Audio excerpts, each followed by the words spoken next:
Hello there! In this tutorial, I'm going to show you some basic techniques to make a Lego stop motion. So let's get started.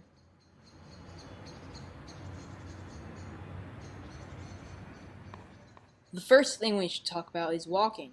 The most basic kind of walking is a two-step running.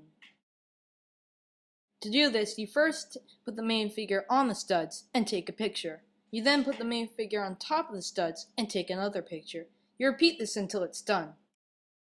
The next kind of walking is moving the main figure using 4 steps instead of 2. To do this, you first start with the main figure in a standing position. You then move one leg forward and then take a picture.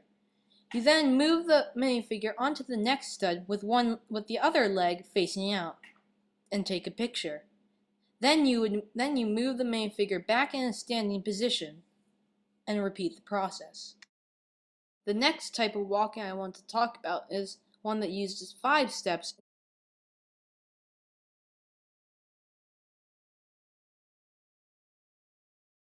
To do this, you first start with the main figure in its standing position. Then you put one leg out and take a picture. You then put it in between the studs and take another picture. You then move it forward onto the next stud with one leg facing out and take a picture. Then you repeat the process until it's done.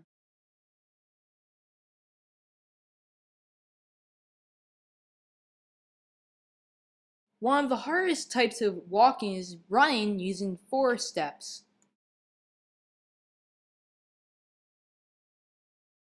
To do this, you first start with the main figure in a standing position. Then you move one leg out and take a picture. You then move the main figure over the next stud so it's balancing between them and take a picture. You then move its foot onto the next stud and take a picture. Then you swing its leg over the stud and then take a picture. You then repeat the process until it's done.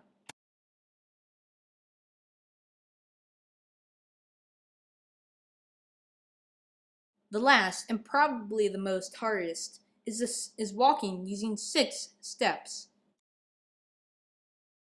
This type of walking is a bit hard to explain, so just watch.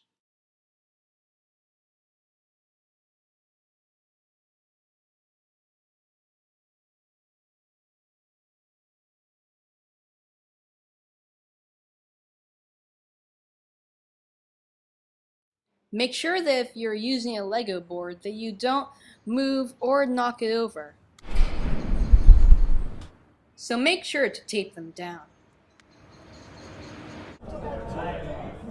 You can also use different types of hand movements like just voices, random movements, a smooth gesture, or moving the hand.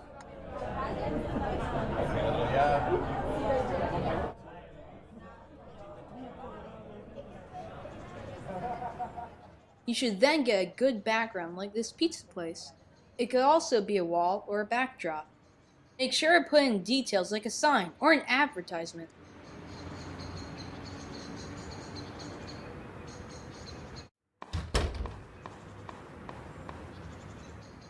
One more thing before I go. You should always have some kind of idea of what you're going to do, otherwise it gets a bit random. Well, that's it for this tutorial.